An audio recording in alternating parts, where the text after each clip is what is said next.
can somebody tell me what is it that you want?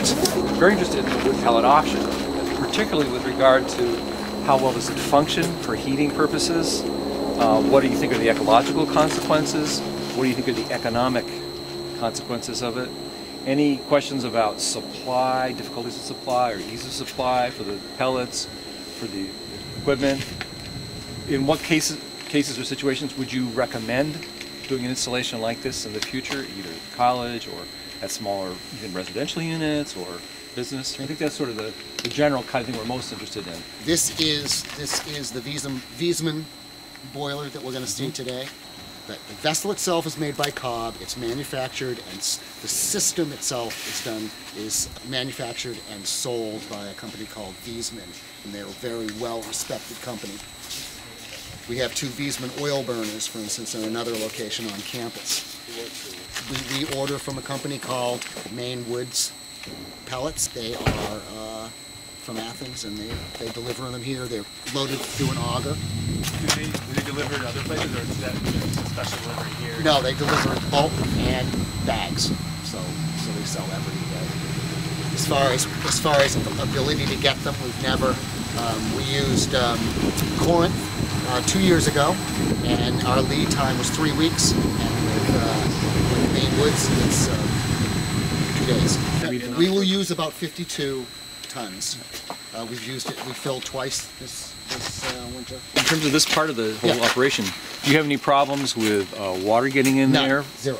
Do you have any problems with the auger mechanism feeding? Zero problems? Have you had zero? Nothing. Since the beginning? There were no problems? Absolutely nothing. That's cool. Absolutely nothing. Yeah.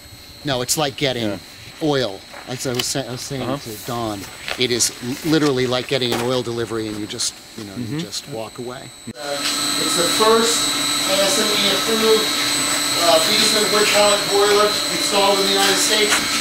Northeast Plumbing and Heating built it on site for us. It's fully automated. Let me just walk you through it. This is the auger that brings the pellets from the silo. This is the mechanism that controls it.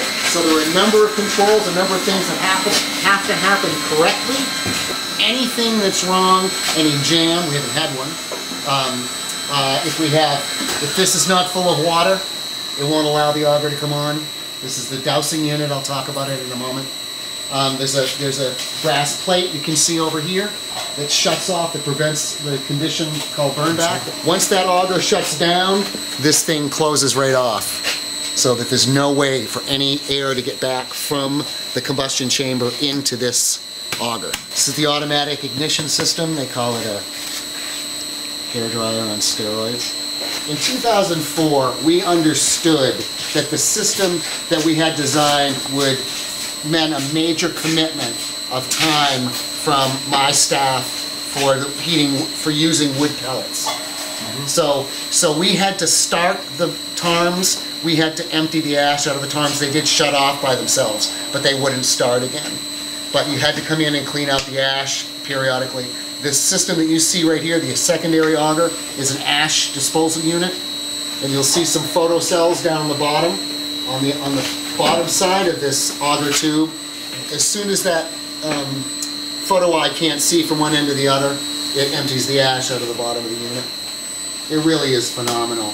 We've cleaned it twice this winter. We've cleaned the boiler itself. It's probably due right now. Let's take a look and see what's happening in there.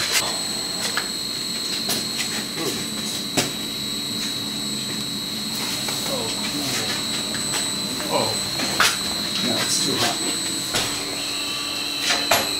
But you could, if it was down a little bit more, we could open it up in between. So, but we can take a look from below.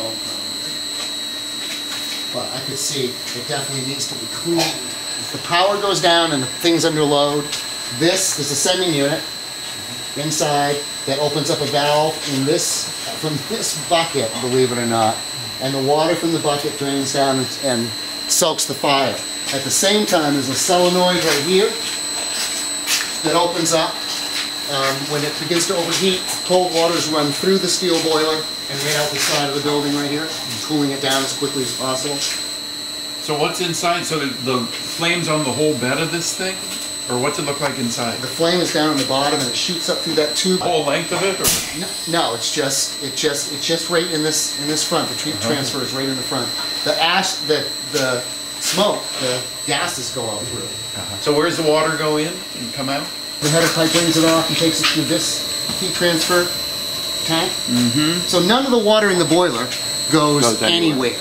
Just goes right here, stays right here. It's right into here. That's right. And then it heats the coil inside, and then heats the lines.